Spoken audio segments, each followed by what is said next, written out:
नमस्कार दोस्तों।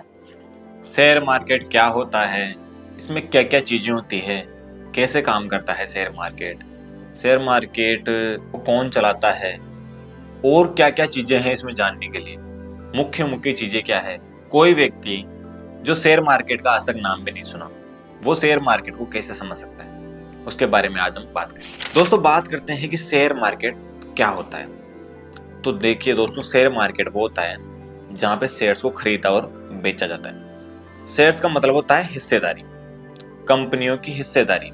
यानी कंपनियां क्या करती है, जो बड़ी बड़ी कंपनियां है ना, वो क्या करती है कि उन्हें पैसों की आवश्यकता होती है, तब हमसे या जनता से क्या करती है, वो पैसे इकट्ठा करती है। तो वो क्या करती है, पैसों के लिए अपनी कंपनी में से हिस्सेदारी दे देती है, यानी शेयर्स दे देती है कि आप मेरी कंपनी के हिस्से या शेयर खरीद लो, यानी आप भी हमारी कंपनी में शामिल हो जाओ। तो जो व्यक्ति उनकी कंपनी के शेयर खरीद लेगा वो भी क्या हो जाएगा, उसमें शामिल हो जाएगा। तो इस प्रकार से कंपनियां शेयर बेच करके उनसे पैसे ले लेती है जनता से, और जनता को उसके बदले में शेयर दे देती है, यानी हिस्सा दे देती है। कहने का मतलब वो ये है कि अगर मेरे पास में एक कंपनी है, किसी भी नाम की समझ लेते हैं, और मुझे पैसों की आवश्यकता है, लेकिन मेरे पास पैसे नहीं है, तो मैं जनता के पास जाऊंगा। अब मैं उन्हें बोलूंगा कि आप मुझे थोड़े से पैसे दे दीजिए, उसके बदले में आप भी मेरी उसमें शामिल हो जाइए। यानी मैं 100 रुपये कमाऊंगा अगर, तो आपको भी 5 रुपये मिल जाएंगे। इस प्रकार से यानी हिस्सेदारी आपकी भी हो गई। अब कमाऊंगा तो, और नुकसान होगा तो वो भी आप 5 रुपये उठाना पड़ेगा। इस प्रकार से शेयर मार्केट काम करता है, जिसमें शेयर्स पे चलता है। शेयर यानी कंपनियों की हिस्सेदारी, यानी जिसके पास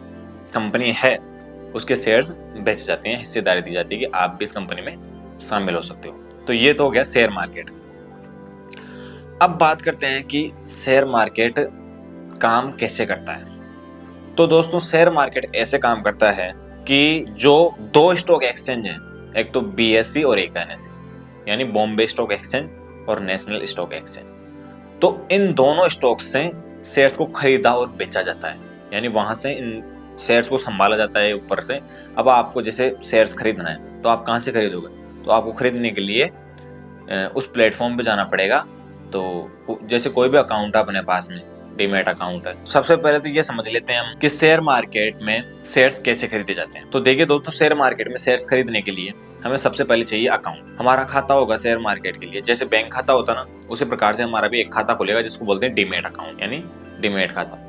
तो जैसे बैंक में पैसे रखते हैं तो इसमें हमारे को शेयर्स मिल जाते हैं। तो वैसे ही एक खाता खुलता है डीमैट अकाउंट, जो हम किसी भी ऐप पे खोल सकते हैं, जैसे ग्रो, एंजल वन, इस प्रकार के ऐप होते हैं अपने मोबाइल में, उससे हम खाता खोल लेंगे। फिर खाता खोलने के बाद में हमारे पास पूरी चीजें आ जाती है, कंपनियों के नाम, किस कंपनी के कितने शेयर हैं और कितने रुपए के हैं, सारी डिटेल्स आ जाती है। तो फिर क्या करते हैं, हम वहां से हम शेयर्स खरीदने के लिए उनको पेमेंट कर देते हैं और हमारे को शेयर मिल जाते हैं।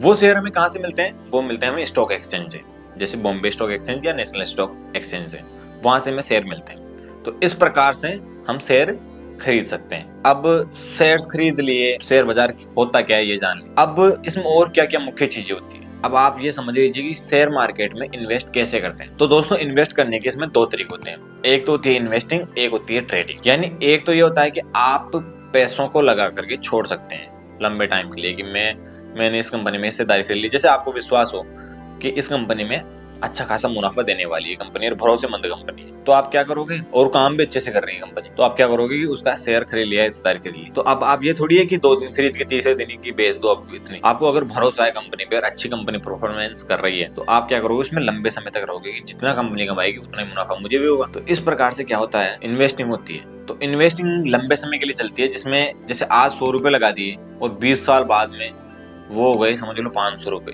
इस प्रकार से इसमें इन्वेस्टिंग होती है, यानी 5 गुना, 6 गुना, 10 गुना, 20 गुना पेमेंट बढ़ जाए, वो लंबे समय के लिए होता है, उसको बोलते हैं हम इन्वेस्टिंग। दूसरा जो तरीका होता है इसमें पैसा लगाने का, वो होता है ट्रेडिंग। ट्रेडिंग में क्या होता है दोस्तों, ट्रेडिंग कम समय के लिए होती है, यानी छोटे समय के लिए, यानी आज पैसा लगाया और आज ही निकाल लिया, या 1-2 दिन में निकाल लिया, कुछ हफ्ते में निकाल लिया, उसको ट्रेडिंग बोलते हैं। तो इस ट्रेडिंग के भी कुछ कुछ प्रकार होते हैं। कुछ ट्रेडिंग 5 मिनट में हो जाती है, कुछ ट्रेडिंग 1 दिन में होती है, कुछ ट्रेडिंग 1-2 दिन मान लो, कुछ हफ्ते मान लो, मतलब छोटे समय के लिए। इसमें लंबे समय की बात नहीं होती है, सिर्फ छोटे समय की बात होती है ट्रेडिंग में। तो ट्रेडिंग में क्या होता है कि जैसे आज आपने पैसा लगाया और आपने इंस्टेंट समझ लिया या जल्दी से समझ लिया कि ये कंपनी गिर सकती है, यानी आज इसकी गिरने की संभावना है, इसके भाव गिरने की संभावना है, तो आप उसको कम रेट में खरीद लोगे और ज्यादा रेट में बेच दोगे, तो आपको मुनाफा हो जाएगा।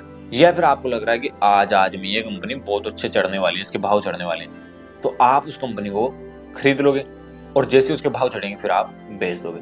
तो इस प्रकार से भी ट्रेडिंग होती है, यानी इन्वेस्टिंग अलग होती है और ट्रेडिंग अलग होती है, ये जानना है हमें। तो दो प्रकार से पैसा लगाया जाता है। अब तीसरे पॉइंट की हम बात करते हैं। अब अगला जो पॉइंट है वो ये समझते हैं कि शेयर मार्केट में पैसा क्यों लगाना चाहिए या किसे लगाना चाहिए। तो दोस्तों, शेयर मार्केट में पैसा उसे लगाना चाहिए जिसके पास पैसा हो, जिसके पास पैसा हो, क्योंकि पैसा ही नहीं होगा तो लगाएंगे कहाँ से। तो जैसे कई लोग होते हैं वो सोचते हैं कि सेविंग्स करनी है, बचत करनी है। जैसे किसी के घर में कोई माँ बाप है, वो सोचते हैं कि मेरे बेटे बेटियों की शादी करूंगा तो उसके लिए मुझे पैसे बचाने हैं। कोई सोचता है कि पेंशन के रूप में या कैसे भी मैं पैसे इकट्ठे कर लूँ तो मेरे बुढ़ापे में पैसे मेरे खुद के जीवन में काम आ जाएंगे। या और भी कोई वजह मान लो। जो सेविंग्स करते हैं, बचत करते हैं, उनकी बात करते हैं, उन्हें इन्वेस्ट करना चाहिए। कैसे समझते हैं?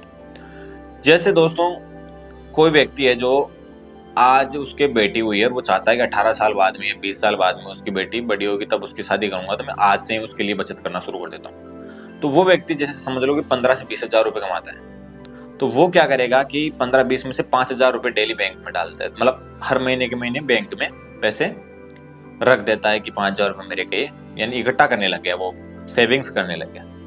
तो ऐसे इकट्ठा करते रहेगा 5 हजार रुपए, तो एक साल के कितने हो गए? 60 हजार रुपए। और एक साल के 60 हजार हो गए तो 5 साल के कितने हो गए? 3 लाख रुपए। 10 साल के 6 लाख रुपए और 20 साल के 12 लाख रुपए। यानी 20 साल में ऐसे कितने रुपए हो जाएंगे उसके? 12 लाख रुपए। अगर वो व्यक्ति 5 हजार रुपए मंथली बचा रहा है केवल अपनी बेटी के लिए, तो वो 20 साल में कितने होंगे? 12 लाख रुपए बैंक में। और बैंक का कुछ 1-2% ब्याज होता है, तो आप 15 लाख मान लो बढ़ बढ़ा के। अब बात करते हैं कि इन्वेस्टिंग में कैसे पैसा बढ़ता है। अब वही पैसे को आप जो बचत कर रहे हो, उसी पैसे को आप एक प्रकार से शेयर मार्केट में इन्वेस्ट करना शुरू कर दो। वैसे कि वैसे 5 हजार रुपए आप SIP शुरू कर दो। SIP का मतलब होता है सिस्टमेटिक इन्वेस्टिंग प्लान। तो SIP शुरू कर दो, तो उससे क्या है, अपने आप 5 हजार रुपये कटते रहेंगे। तो या आप कटवा भी सकते हो, तो उससे आपके 5 हजार रुपये कटने। तो जब आप SIP में इन्वेस्ट करते हो ना दोस्तों, तो वही पैसा जो आपका 5 लाख बनने में आपके 9 साल लगने वाले, वही 5 हजार रुपये इकट्ठा करोगे आप, तो 9 साल लगेंगे 5 लाख रुपए बनने में बैंक में। वही पैसा 9 साल में बढ़ करके आपके हो जाएंगे 10 लाख। 5 लाख कितने हो जाएंगे? 10 लाख। और अभी 20 लाख, 20 साल में 12 लाख रुपए होने वाले थे आपके। वही पैसे 12 लाख रुपए आपके 30 लाख 35 लाख तक हो जाएंगे SIP के माध्यम से। अगर हम नॉर्मल से नॉर्मल रिटर्न भी माने ना, अगर हम 10 से 15 के बीच में भी, तो भी आपके 12 लाख की 30 लाख 45 लाख तक हो जाएंगे। तो ये होता है इन्वेस्टिंग का फायदा। यानी जिनके पास पैसा बचत का हो, सेविंग का हो, और जिसको लंबे समय तक पैसा चाहिए कि बाद में चाहिए, मेरे को अभी जरूरत नहीं है, जो बचत करना चाहता है, वो व्यक्ति इसमें इन्वेस्ट कर सकता है। इसलिए शेयर मार्केट उनके लिए जरूरी है।